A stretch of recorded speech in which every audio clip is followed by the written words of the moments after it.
He sat with his shoulders slightly hunched as if the weight of the afternoon rested there beside him.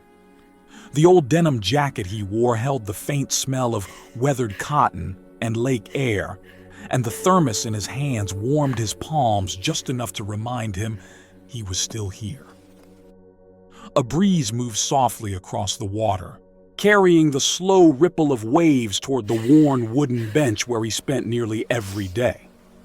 People passed in steady rhythms. Joggers, parents with strollers, teenagers with backpacks slung low, but none of them really looked at him. To most, he was just a quiet figure blending into the scenery, as ordinary as the ducks drifting near the shore. But that afternoon, the light around him felt different. The clouds floated low and wide, their reflection stretching across the lake like brushed silver. A gull cried overhead and circled once before disappearing, leaving behind a hollow pause that settled in the air. He lifted the thermos slightly, took a slow sip, and let the warmth press gently against memories he rarely invited forward. For a moment, his breath caught, not from the cold, but from a truth he carried that had grown heavier with the years. This is Stories That Heal the Heart, a place where we stop and listen to the quiet lives around us, where ordinary people, often overlooked, reveal the kind of truth that can soften even the hardest corners of the world. Here, we explore the tenderness hidden beneath everyday sorrow, and the way a single moment of compassion can pull someone back from the edge.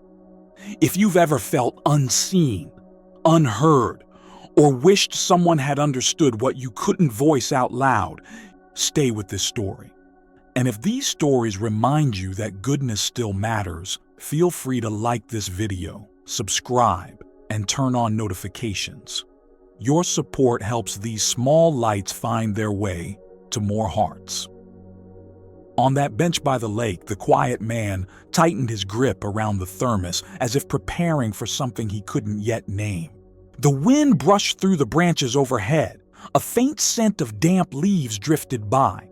Somewhere behind him, a child laughed, and the sound trembled into silence. He didn't know that in just a few minutes, someone would sit beside him.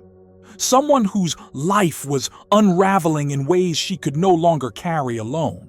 And the memory he had kept buried for decades would rise again, unbidden, like a tide he could no longer hold back.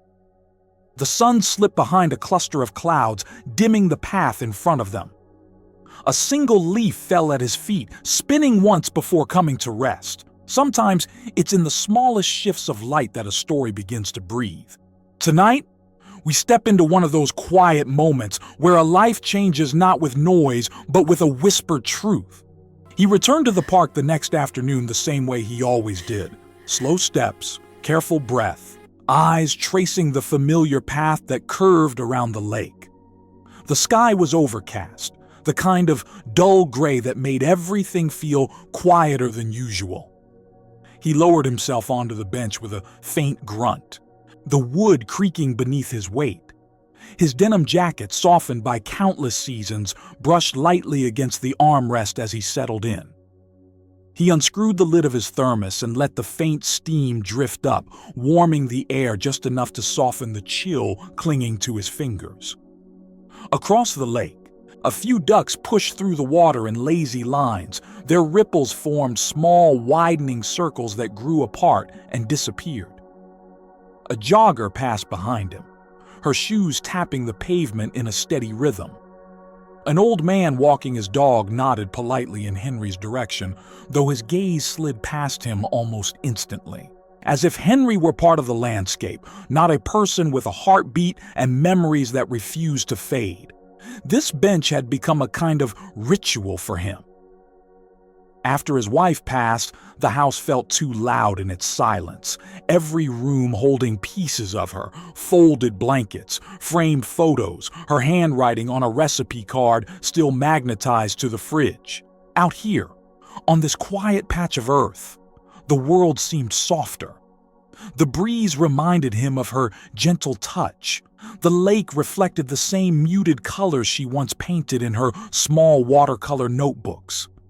The passing strangers gave him the illusion that life continued, even when his own life had paused. He lifted the thermos and sipped slowly. The coffee had cooled faster than expected, but he didn't mind. The warmth was enough to anchor him. He watched a mother guide a toddler toward the water's edge, their hands swinging together. A teenage boy sat beneath a tree with a book resting against his knees.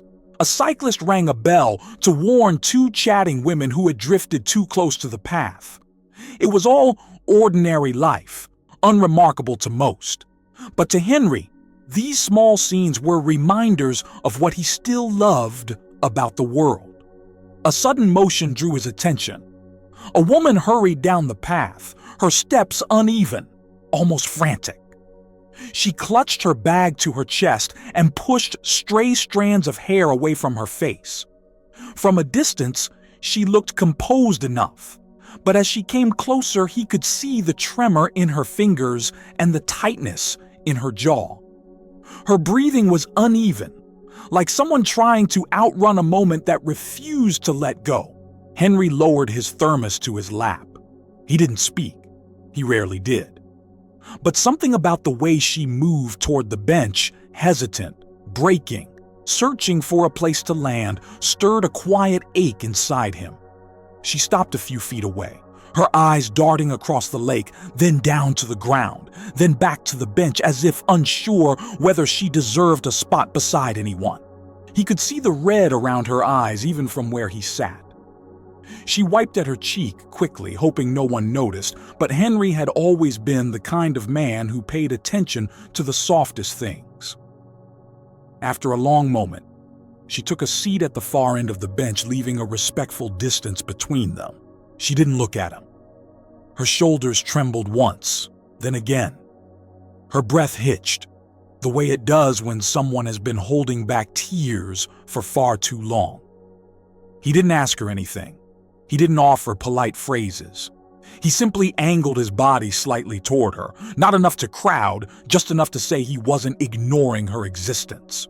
The breeze lifted the ends of her hair and carried the faint scent of lavender, maybe from a shampoo she used trying to disguise the scent of stress and sleepless nights. The lake was calm, but Emily's hands weren't. One rested on her thigh, tightening and loosening as if trying to squeeze the panic out of her bones. The other clutched the strap of her bag so tightly her knuckles whitened. A small sob escaped her before she could swallow it back.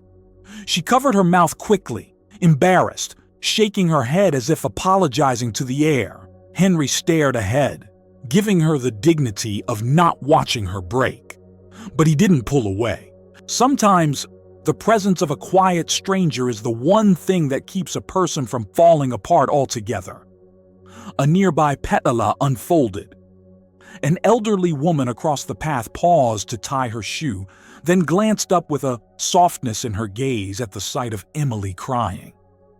She didn't approach, but she offered a small smile, one of those gestures that feel like a blanket placed gently over the shoulders of someone shivering. The woman then stood and walked on, leaving a small trail of warmth behind her. Emily wiped her eyes with the back of her hand. "I'm sorry," she whispered, though she wasn't speaking to Henry or anyone in particular, just apologizing to the world for taking up space with her pain. Henry adjusted his grip around the thermos. He knew that tone. He had heard it in his wife's voice once, decades ago, when she returned from a doctor's appointment holding a truth they weren't ready to face. He remembered the way she said sorry back then, quiet, trembling, as if apologizing for her existence. It had shattered him in a way no illness ever could. He didn't turn toward Emily fully. He let his eyes rest on the water. "Cold day," he murmured, his voice soft and unhurried, as if giving her a safe exit from her tears if she wanted. Don't be like that, I'll help you. She nodded without looking up. "Yeah, it is." Another gust of wind brushed across the lake, carrying fallen leaves along the surface like small boats drifting without destination. Emily watched them move, her eyes lingering on one leaf in particular that kept spinning in circles before finally settling. She whispered something under her breath. Henry didn't catch it at first, but when she repeated it, barely audible, he heard the truth behind it. "I don't know what to do anymore." It was not a confession meant for him. It was the kind a person says to themselves, hoping the sky or the water or the silence might answer. Henry let the words settle between them. He understood better than anyone how heavy a sentence like that could be. He had lived through his own moments of not knowing what to do, of standing in a kitchen holding the last mug she had used, of sleeping on one side of the bed long after she was gone, pretending the dent in the mattress meant she might return. Emily's breath shivered.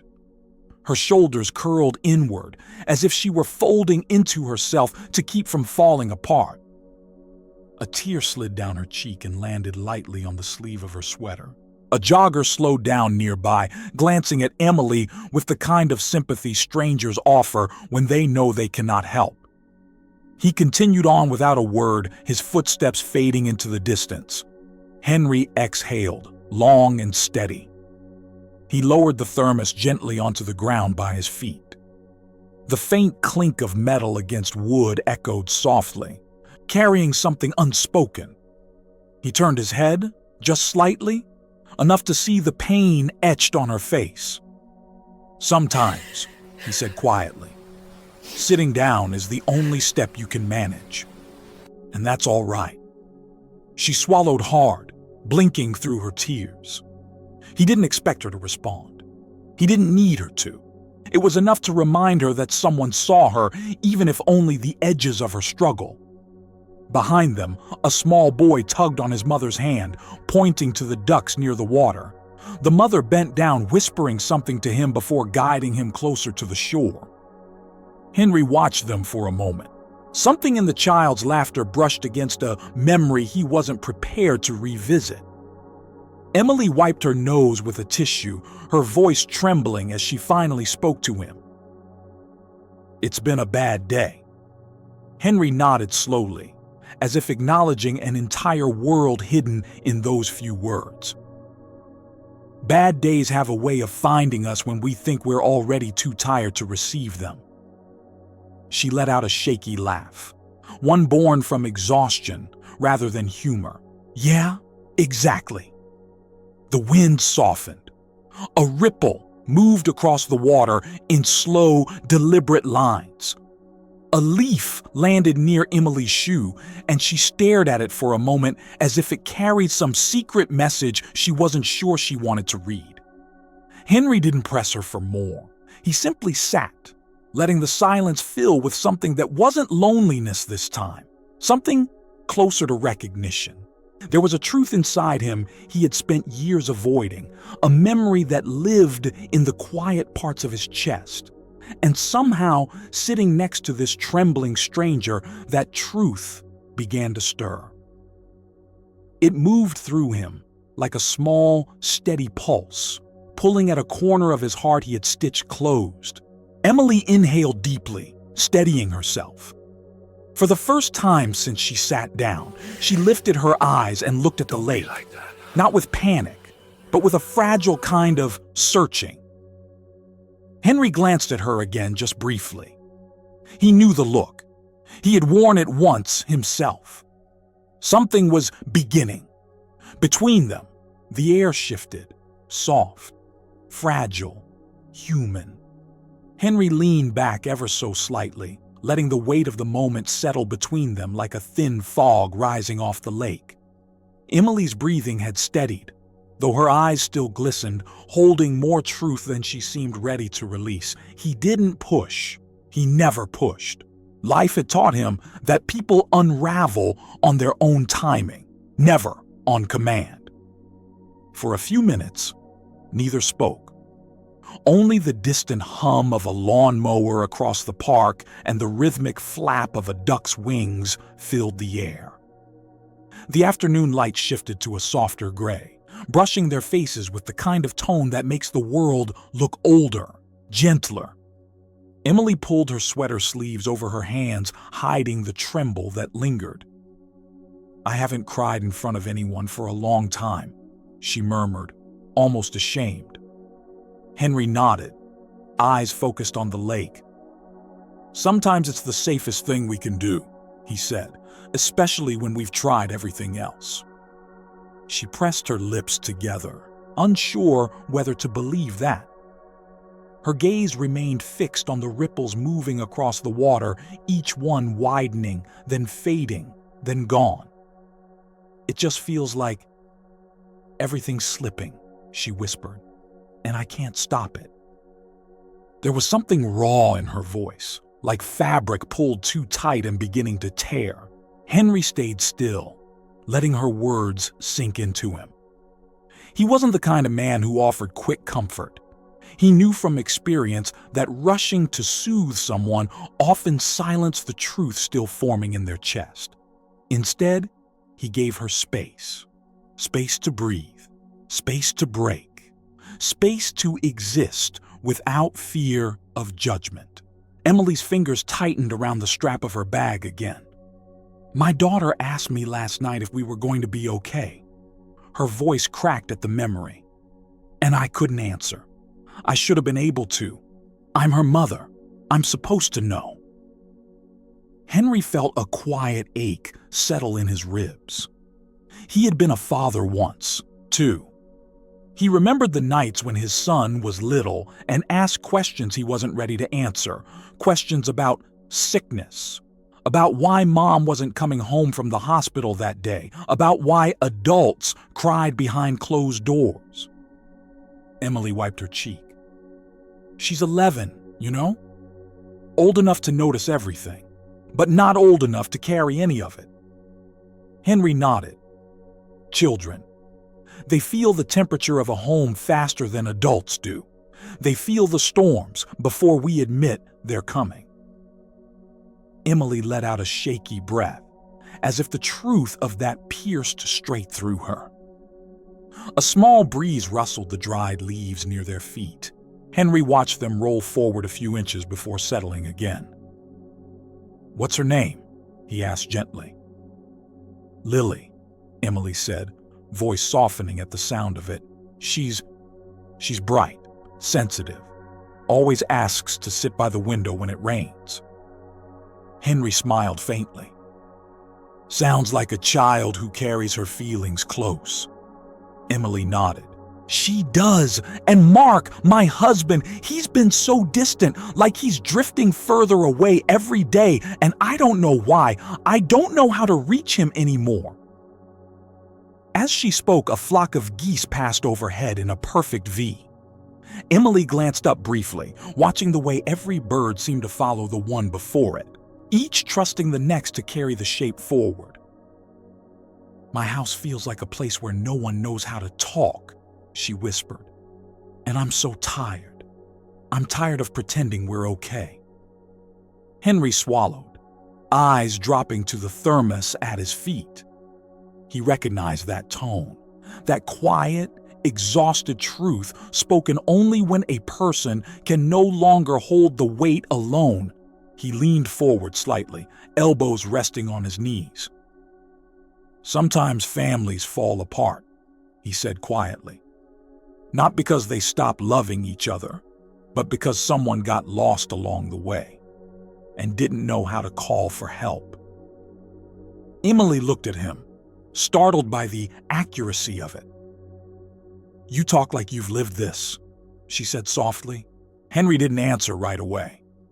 His eyes drifted to the lake again, searching its surface as if memories might rise there like reflections. "My wife used to sit with me on this bench," he finally said. "Same lake, same path, same sky changing with the seasons." His voice thinned, almost breaking. "And for a long time I didn't see that she was slipping away." not until it was too late to hold on. Emily's breathing slowed, her tears quiet, as if recognizing something sacred had opened in him.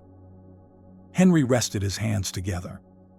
The lines on his knuckles, worn by years of carving wood and gripping tools, trembled faintly. "Grief makes you quieter," he said. "Sometimes. Too quiet. You begin carrying everything inside, believing silence is strength. But silence," he let a heavy breath leave him, "silence can be the thing that destroys a family from the inside." Emily blinked at him, her expression softening into something like understanding, not for herself, but for him. Across the lake, a child laughed again, the sound bright and brief. Emily's shoulders settled for the first time since she arrived, as if some tiny part of her had found ground again. Henry turned to her gently. "You're not failing," he said. "You're hurting, and those are not the same thing." Emily closed her eyes. A tear slipped down, but this one felt different, less frantic, less violent, more like something releasing. Another gust of wind moved across the water, scattering leaves, stirring the surface, brushing the hair near her cheek. Henry watched her, sensing the moment shifting, deepening. A truth was taking shape inside him, a story he hadn't spoken since the day he buried it. Emily sniffed lightly. "Why does it hurt this much?" she whispered. Henry looked down at his hands. "Because somewhere under all that fear, you still love them." She opened her eyes, and for a moment, he could see the mother in her, the one Lily trusted, the one who still held hope even in the dark. Henry felt something stir in his chest, a memory he had locked away, a truth that had slept too deeply. He inhaled slowly and said, in a voice that carried decades of loss and love, "Emily, there's something I should tell you, something I've never said aloud in years." She turned to him, eyes red but steady. Henry's gaze fixed on the lake, on its soft gray quiet. "It's about my son." The world around them paused. Even the wind seemed to still, waiting. Henry didn't speak right away. He let the sentence sit there between them, fragile and trembling, like a small bird unsure whether to fly or fall. Emily waited, her breath steadier now, her hands resting in her lap, palms open, as if instinctively offering space for whatever he was holding. A soft wind brushed across the lake, carrying the muted scent of damp earth and distant pine. Henry's eyes followed the movement of the water, the slow rise and fall of the surface before he continued. "My son's name was Daniel," he said quietly. "He would have been 45 this year." Emily's eyebrows lifted gently, her expression softening even further. She didn't interrupt. She didn't murmur sympathy or fill the moment with polite noise. She simply listened, something Henry hadn't been given in a long time. "He was a quiet boy," Henry continued. "Not shy, just gentle. The kind of kid who stopped to help turtles cross the road and saved pennies to buy his mother lilacs in the spring." Henry smiled faintly, but it was a smile carved from old pain. Emily watched him with the care of someone who understood how fragile a memory could be when spoken aloud. "When he turned 10, Henry said, he started sitting with me in the workshop. I'd sand a piece of wood, he'd sweep the dust, I'd carve, he'd ask questions, and every time he spoke, it felt like the room got bigger." His voice wavered. He cleared his throat softly. "His mother adored him," he added. She used to say he was born already kind, like he came into the world carrying light." Emily's eyes glistened again, but this time it wasn't from her own sorrow. It was from the weight of a man remembering someone he loved. Henry rested both hands on his knees, his fingers curled slightly, as if reaching for a shape that no longer existed. When he was 17, he said, he started drifting. Not in a dramatic way. Nothing anyone would notice from a distance, but I saw it. The quiet got heavier. His smile didn't reach his eyes. He'd sit at the dinner table and stare at the fork like he'd forgotten what to do with it. Emily swallowed slowly, understanding more than he realized. I chalked it up to teenage years, he said. You know, moodiness, growing pains. I told myself it would pass, that he just needed space. Henry paused, his breath trembled. My wife, she sensed something deeper. She tried to reach him. She sat with him in the evenings, knocked on his door, left little notes for him on the fridge. She carried his heaviness like it belonged to her. He squeezed his hands together. And his voice cracked. I told her to stop worrying. I told her she was suffocating him, that boys needed room. A long silence followed. Emily didn't move. She barely blinked. The lake rustled with a passing breeze, its surface breaking into delicate shimmers of light. Then came the night, Henry said quietly, when he didn't come home. Emily's breath caught. We searched everywhere, Henry continued, drove through the back roads, called every friend he had. My wife sat on the steps with her face in her hands. I kept telling her he was just blowing off steam, that he'd walk through the door any minute.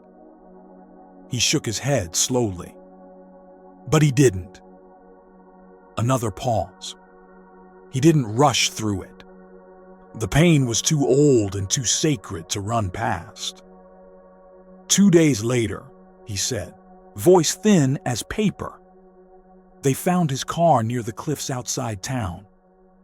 Emily pressed a hand to her mouth. Henry kept his gaze on the lake as if the reflection might soften the truth. He'd left us a note, he whispered. The world seemed to quiet itself around them. He said he felt like a burden, that he didn't know how to talk to us without disappointing us, that the silence in the house felt louder than his own thoughts. A tear slipped down Henry's cheek, carving a slow path into the corner of his jaw. My wife blamed herself. But the truth is, he let out a long, shuddering breath. It was my silence that cost us the most. I thought being steady was the same as being present. I thought keeping calm meant keeping him safe. Emily's face broke, not in a sob, but in that quiet, aching way of someone who recognizes a wound in another person and feels it echo in their own chest. Henry wiped his cheek roughly with the back of his hand. I'd give anything, he said, to go back and tell him that pain doesn't make you a burden, that sadness isn't something to hide out of shame, that silence. He hesitated. Silence is where fear grows when love stops speaking. Emily's tears returned, not out of pity, but because she finally understood why this stranger's presence had felt different from the moment she sat down.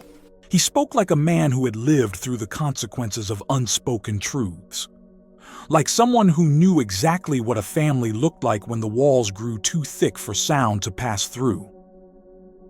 Emily wiped her eyes, her voice trembling. Henry, I'm so sorry.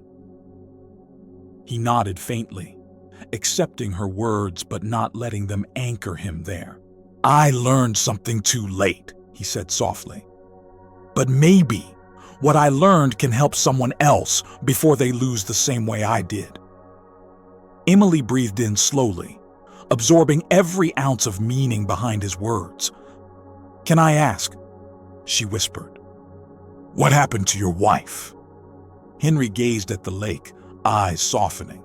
She held on for years, he said, but grief has a way of hollowing out the strongest hearts.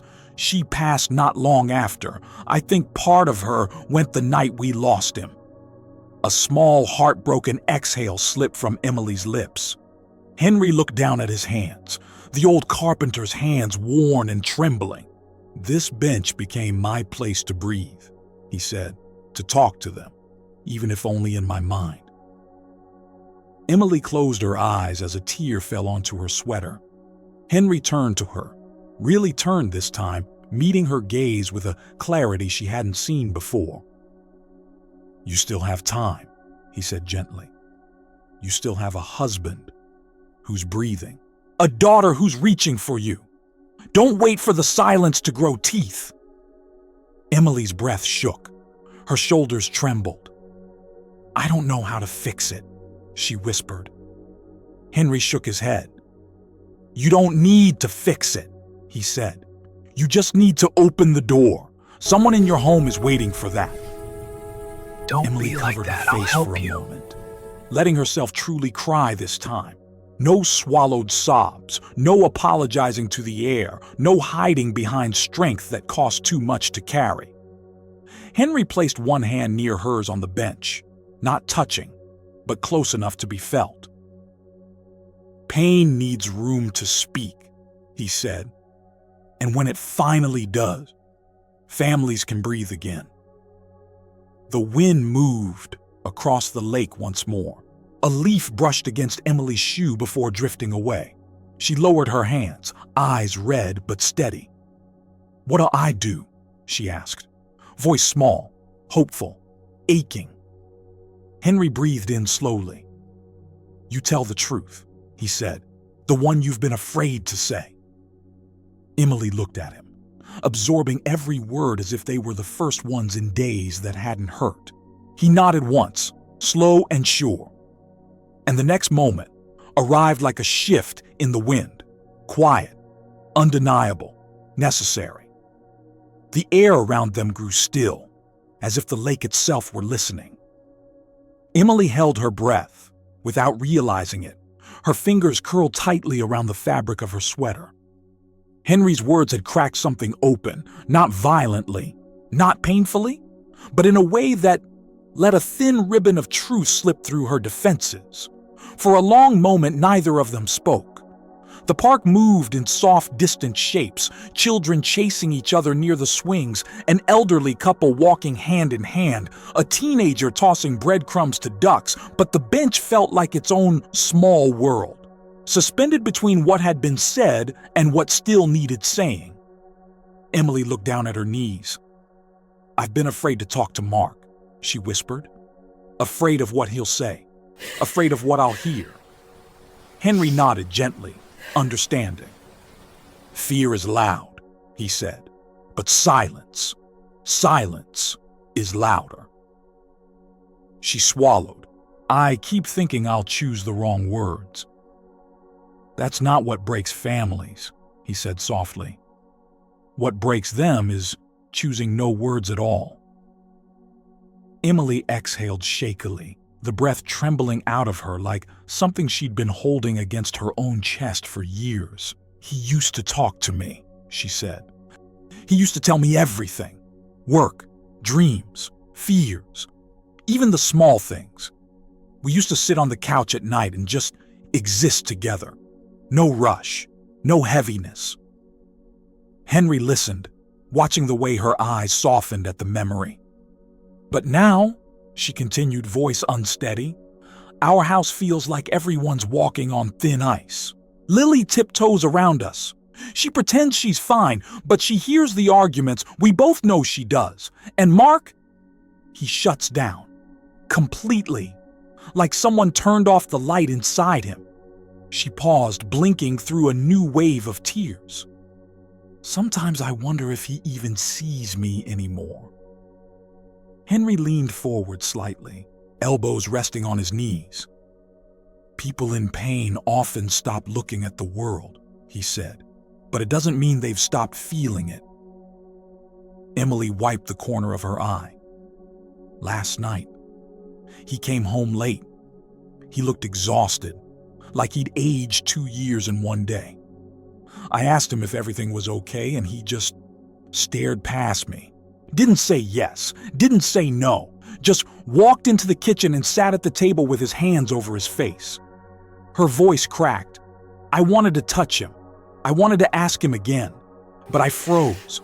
I got scared he'd push me away." Henry nodded slowly. Sometimes the person who pushes you away is the one who needs you closest.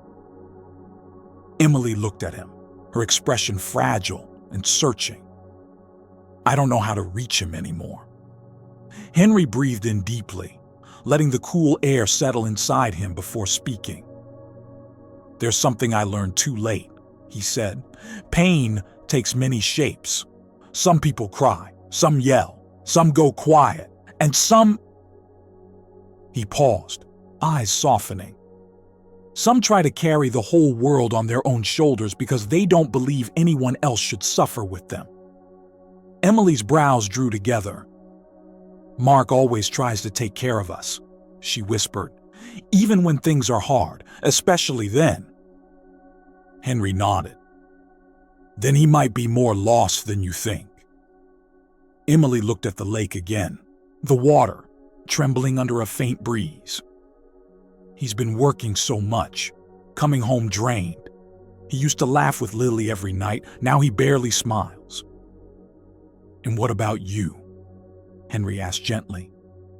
Have you spoken your truth to him? The real one, not the brave one you hide behind? Emily hesitated. I tell him I'm fine. And are you? Her silence answered. Henry placed his hands flat on his knees. Families fall apart quietly, he said. Not with shouting, not with slamming doors, but with two people trying so hard to protect each other from their own pain that they end up standing on opposite sides of the same room. Emily's throat tightened. That's exactly how it feels, she whispered. A nearby bicyclist passed by, the sound of the tires humming lightly over the pavement. The world moved, but the moment between them didn't. Henry continued softly. When my wife and I lost Daniel, we stopped speaking the truth. Not because we didn't love each other, because we loved each other so deeply we were afraid of adding even one more ounce of pain to the other's shoulders. Emily listened with a kind of reverence. I thought I was protecting her by staying silent, he said. She thought she was protecting me by hiding her tears, and in the end, the silence between us became larger than our grief. Emily pressed her lips together, absorbing the weight of those words. Henry turned his head slightly. Don't wait for pain to become the only language in your home. She looked down again. I don't even know where to start. You start, he said gently, by telling him the truth you told this bench. Emily blinked. Which truth? That you're tired, that you're scared, that you're breaking under the weight of pretending everything's fine, that you miss him, not the man he's become out of exhaustion, but the man he is when he lets himself breathe. A tear slipped down her cheek. Henry spoke even softer. You tell him Lily is watching, that she's hurting in ways children don't yet have words for. You tell him you don't need him to be strong. You need him to be present. Emily breathed, deep and trembling, the kind of breath people take right before stepping towards something difficult and necessary. Henry watched her closely. You're still a family, he said. You're not lost. You're drifting. And drifting is something that can be reversed if someone reaches out first. Emily looked up at him, something shifting in her eyes. Fear, yes, but also determination. And what if he doesn't want to talk? She whispered. Henry shook his head. Everyone wants to talk, but not everyone knows how to begin. Emily looked at the lake again.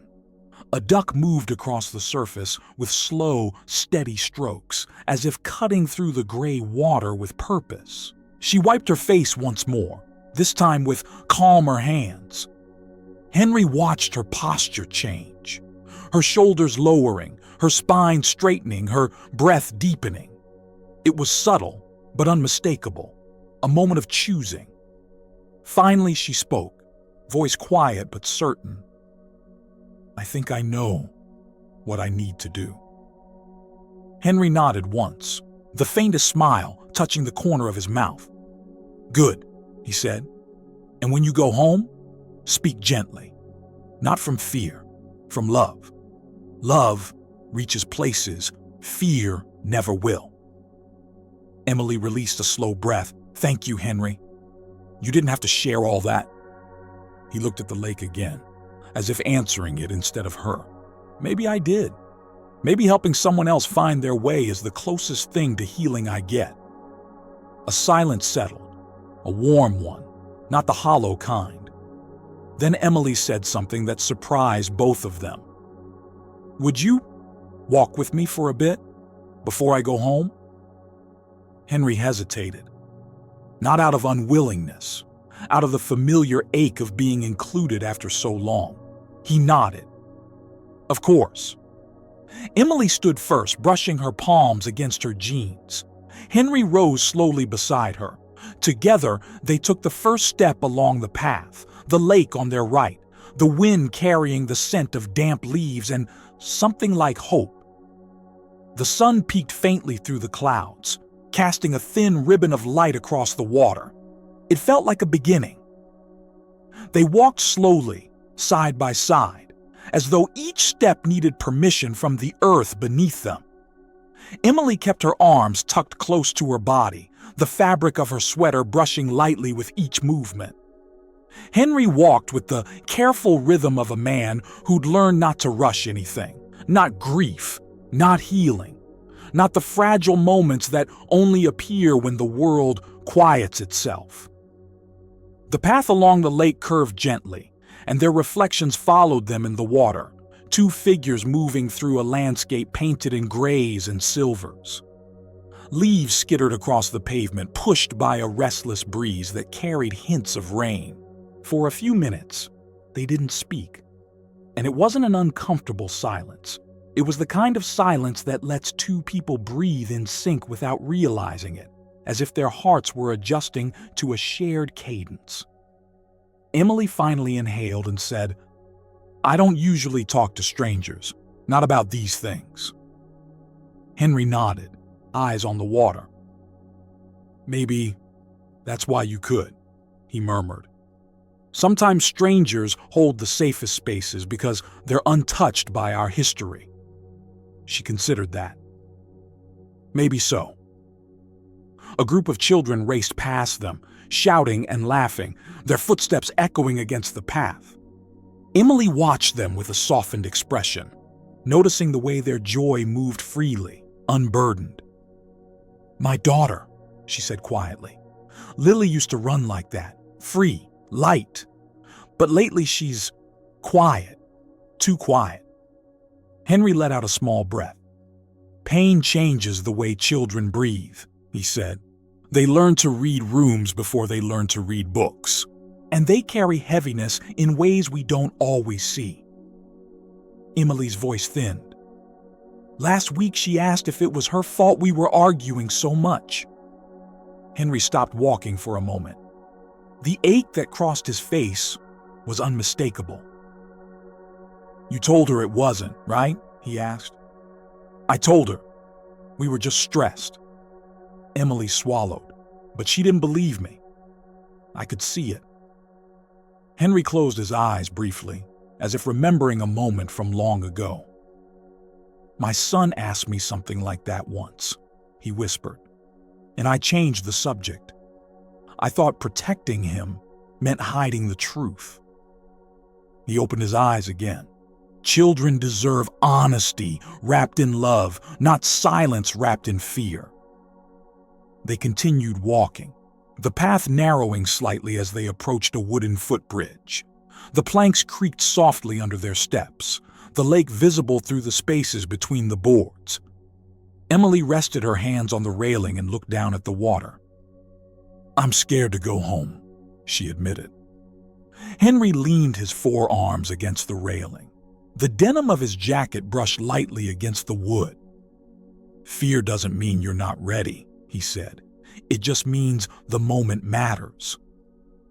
Emily's eyes glistened again. "What if Mark won't talk to me? What if he just shuts down like he always does. Henry's voice softened. Then you try again tomorrow and the day after. Not with pressure, with presence. He tapped the railing gently. Pain makes people retreat, but steady presence makes them feel safe enough to step forward again. She nodded slowly. Do you think, she asked quietly, that people can come back from being so disconnected? Henry looked at the lake before answering.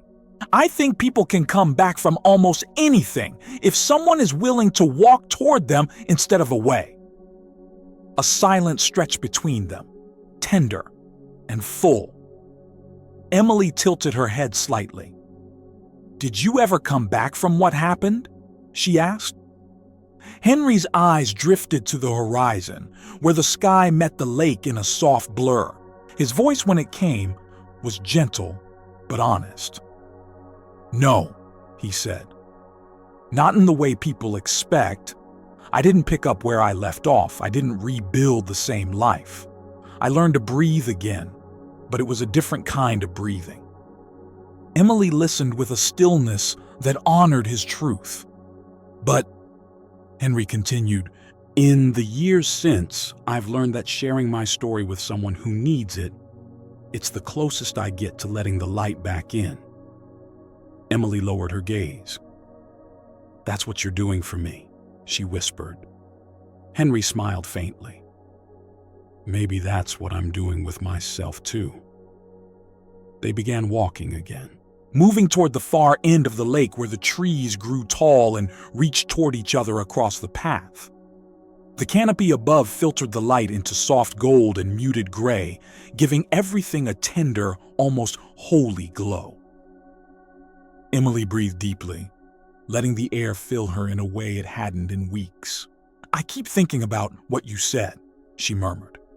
About silence having teeth. Henry nodded. It does.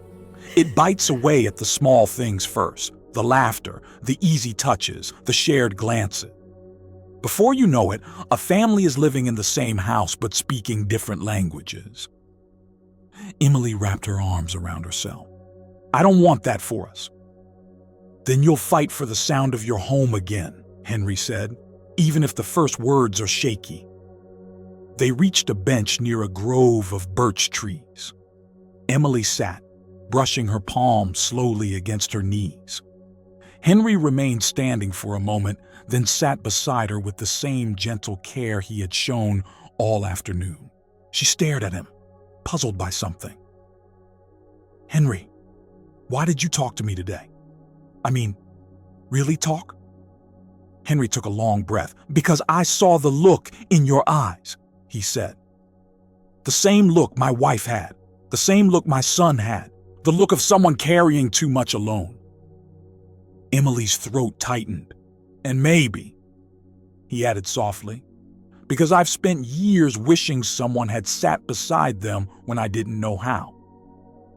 A single tear fell down her cheek. Henry continued, voice steady as a whisper. It doesn't undo what happened, but helping you today, it reminds me that love still has a place to go. Emily breathed in, slow and trembling. I didn't know how much I needed to hear that. Henry nodded. The ones who need help the most are usually the ones who apologize for taking up space. Emily let out a breath that shook at the edges. I've been apologizing for years. Then stop, he said gently. Your family needs your truth, not your apology. A soft breeze moved through the birch leaves, sending shadows dancing across the path. Emily wiped her tears again, but this time she didn't collapse inward. She sat straighter, firmer, as if something inside her had shifted into place. I should go home, she whispered. Henry nodded, carefully rising to his feet. You're ready. Emily stood too, her shoulders squared with a quiet courage she hadn't walked in for a long time. She hesitated, then turned to him. Will you be here tomorrow? Henry smiled, the kind of smile that holds both warmth and ache. "Most likely," he said. "Old habits are hard to break." Emily didn't hug him. It wasn't needed. Instead, she placed her hand gently on his arm, a gesture filled with gratitude deeper than words. "Thank you," she said, "for everything." Henry nodded once. "Go home, Emily. Speak your truth." She turned toward the path, taking a few steps before glancing back. Henry stood there, hands in the pockets of his denim jacket, looking smaller and larger at the same time, small in the world, large in the quiet grace he carried. Emily walked away with purpose. Henry watched her until she disappeared behind the curve of the trees, and then, for the first time in years, he whispered into the wind, soft, broken, hopeful. "Maybe this is what healing feels like." Emily drove home with her hands gripping the steering wheel a little tighter than usual, as though the road itself might shift beneath her if she loosened her hold. The neighborhood came into view slowly. Familiar houses, trimmed lawns, porch lights flicking on in the early evening haze. But everything felt different, as if her vision had been sharpened by what she carried now. When she pulled into the driveway, she cut the engine and sat for a moment in the quiet cabin of the car. Her breath fogged lightly against the windshield. She could see the warm glow of the living room lamp spilling through the curtains, the silhouette of Lily's backpack leaning against the wall, and the faint shadow of movement from deeper inside the house. Her heart thudded, not with dread this time, but with resolve. She opened the door slowly, the hinges letting out a soft groan. The cool air brushed her cheeks as she stepped out, locking the car behind her. Each step toward the porch felt like she was walking into a deeper layer of her own life, seeing it under a truer light. Before she reached the door, it opened. Lily stood there, small and wide-eyed, her hair pulled into a messy braid she'd likely done herself. She wore pajama pants with little stars on them and a sweatshirt 2 sizes too big. "Mom?" Lily asked, her voice thin and tentative. Emily's breath broke, not from sadness but from the sight of innocence trying to be brave. "Hi, sweetheart," she whispered, kneeling down so they were eye to eye. Lily examined her face with that quiet intuition children carry, noticing the slight redness around Emily's eyes, the softness in her voice, the tremble she tried to hide. "You were crying," Lily said, not accusing, just observant. Emily brushed a strand of hair from Lily's forehead. "I was," she admitted, "but I'm okay now." Lily nodded, though uncertainty lingered in her gaze. "Where's your dad?" Emily asked gently. Lily's eyes dropped to the hallway floor. "In the bedroom," she whispered. "He didn't talk much when he got home." Emily placed a hand on her daughter's cheek. "Thank you for telling me." She paused. "I love you, Lily, so much." Lily's lips trembled. Then she leaned forward and wrapped her arms around her mother's neck.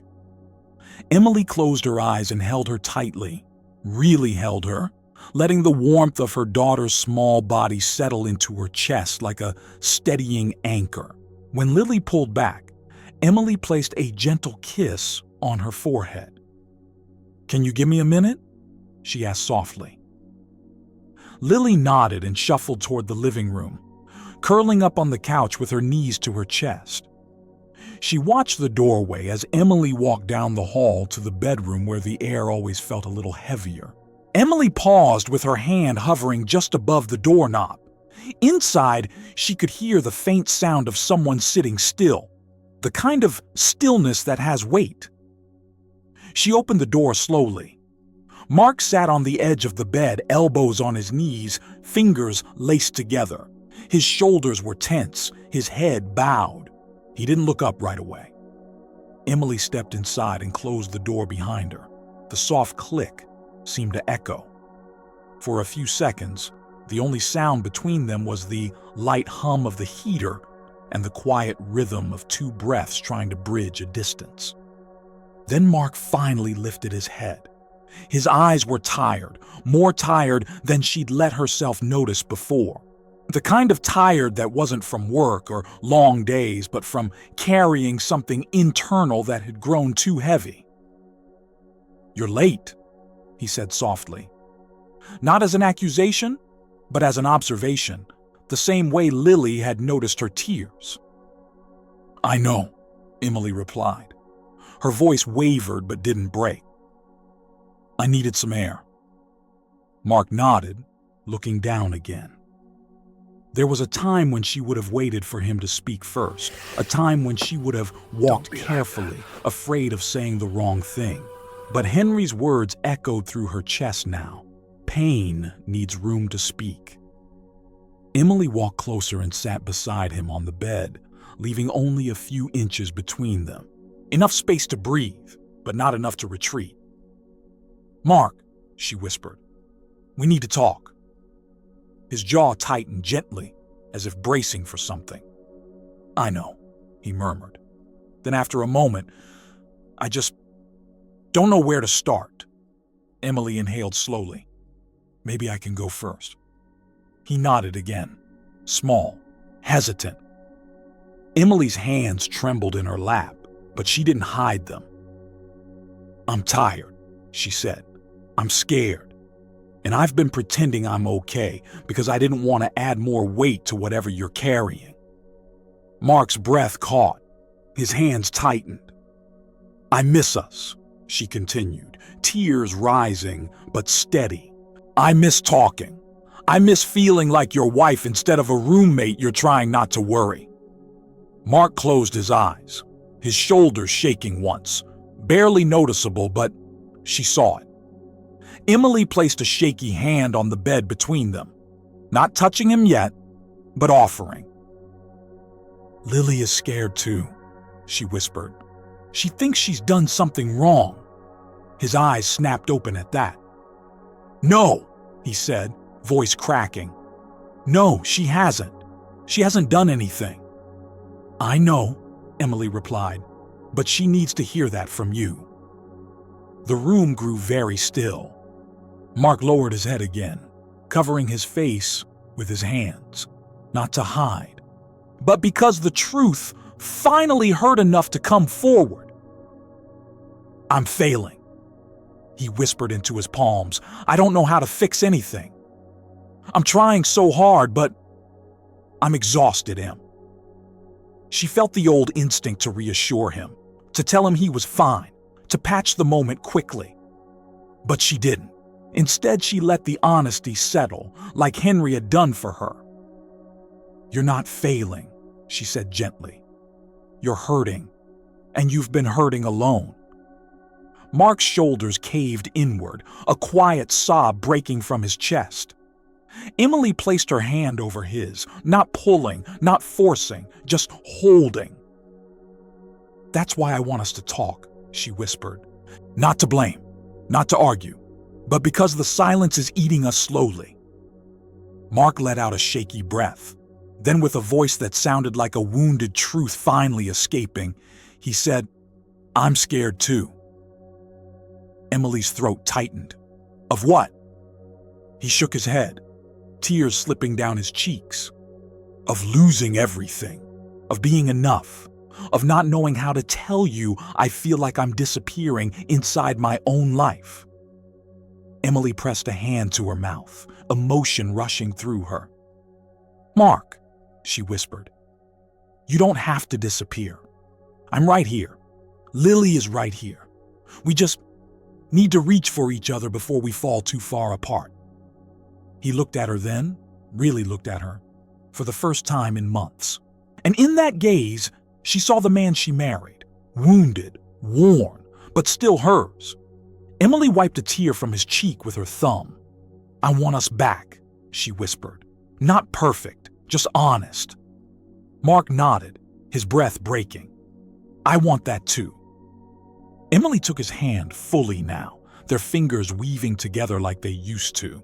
And for the first time in a long time, maybe years, the room felt warm again, They sat there, holding onto each other, letting the quiet fill with something new, not silence born of fear, but silence born of reconnection. After several long breaths, Mark whispered, "I'm sorry." Emily leaned her forehead against his. "I am too." The air shifted, lighter, gentler. Something between them, something fragile and essential, began to stitch itself back together. Outside the bedroom door, Lily peeked around the corner, watching her parents' silhouettes through the crack. She didn't hear the words, but she felt the change. She pressed her palms together against her chest, relief softening her small face. Something had begun to heal. The next morning unfolded with a quiet warmth the house hadn't felt in months. Soft light slid through the curtains, brushing faint gold across the hallway floors.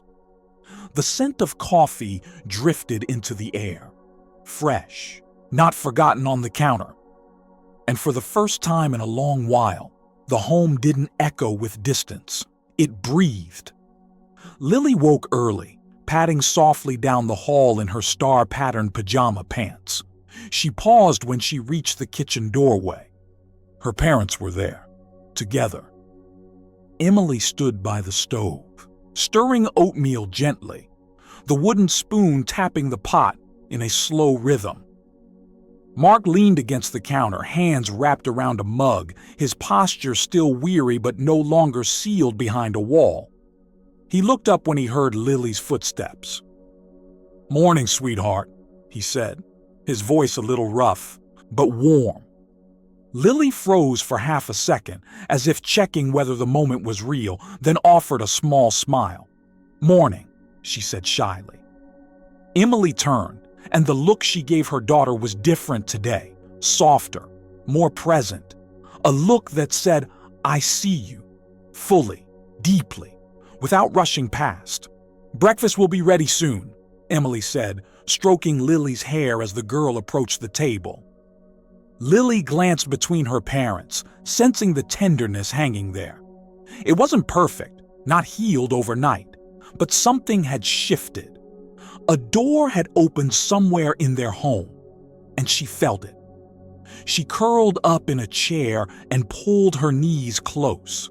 When Mark sat beside her, she hesitated at first. Then she leaned into him, resting her head against his arm. He let out a breath he didn't know he'd been holding and kissed the top of her head. In that small gesture, the room warmed another degree. Emily watched them, her eyes glistening. She turned back to the pot, steadying herself. Later that day, after breakfast dishes were rinsed and Lily got dressed for school, Emily slipped on her coat and stepped out onto the porch. She stood there for a few seconds, letting the crisp morning air fill her lungs. She needed to return to the lake. Mark stepped behind her. "You going somewhere?" he asked gently. She nodded. "Just for a moment.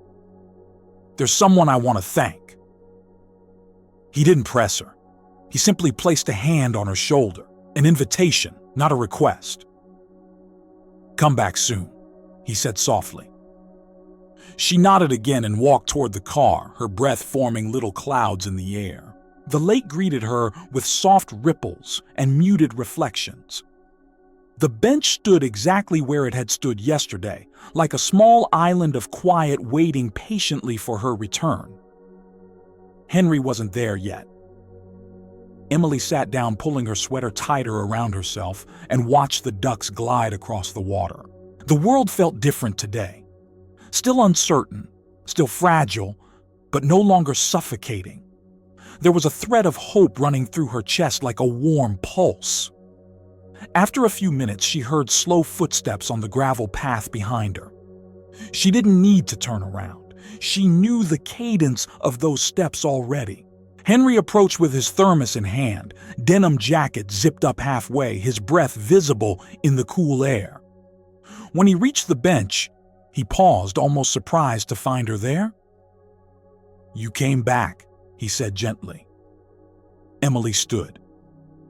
"I had to." She stepped toward him, her eyes shimmering with emotion she couldn't hold back. "It worked," she whispered. "Henry, what you told me, it worked." A flicker of something, relief, grief, gratitude, passed through his face. "We talked last night. Really talked." Her voice trembled. "He told me things he's been holding for months. I told him the truth I've been hiding. And we found each other again." Henry didn't speak at first. He swallowed, the motion slow and deliberate, his eyes warming with soft disbelief. "I'm glad," he said. "Truly." Emily stepped closer. "No, Henry, you saved us." He shook his head gently. "You saved yourselves. I just shared what life taught me, painfully." She placed a hand on his arm. "Your story gave me courage to tell mine. You gave me a path to walk back toward my family." A long breath escaped him, the kind that carries both sorrow and release. "I wasn't sure," he said quietly. "Sometimes you speak into someone's pain and hope it lands somewhere soft." "It did," she whispered. "It landed exactly where it needed to." Henry's eyes drifted to the lake, the early sun catching in the ripples. "Thank you," he said softly, "for letting my son's memory do something good in the world." Emily followed his gaze. "He's still helping people, Henry, through you." A tremor moved through his jaw. He looked down at his weathered hands. "Some days," he murmured, "I feel like I don't have much to offer anymore." Emily shook her head gently. "You offered what mattered most, and you don't even know how many people might need what you carry." He lifted his eyes to her, tired eyes, gentle eyes, the eyes of a man who'd lived more life than he ever planned to. "Thank you," he said again. His voice cracked on the last word. Emily reached out and hugged him. It wasn't a long embrace and it wasn't dramatic. It was the kind of hug given to someone who unknowingly held up a world that was collapsing. Henry stood still for a moment, letting the warmth of the gesture settle into his bones. When she stepped back, she saw something different in him, a tiny flicker of peace, something light, something healing. "I should go," Emily said softly.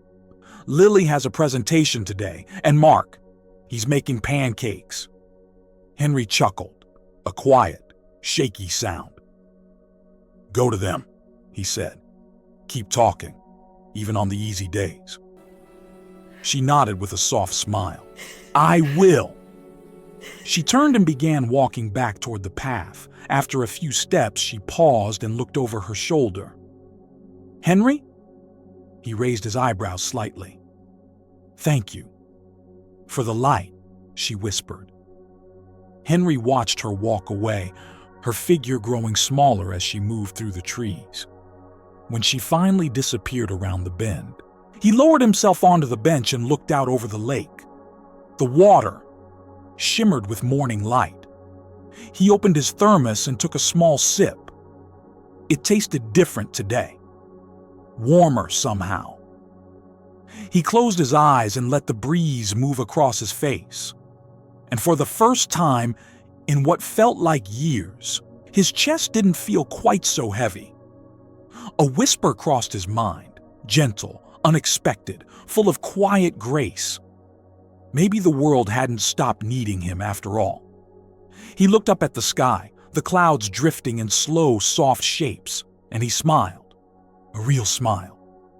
One that carried both the weight of what he'd lost and the warmth of what he'd given. Sometimes healing isn't loud. Sometimes it's the quiet man on a park bench who reminds someone to go home and speak their truth. And sometimes that reminder is enough to save a family.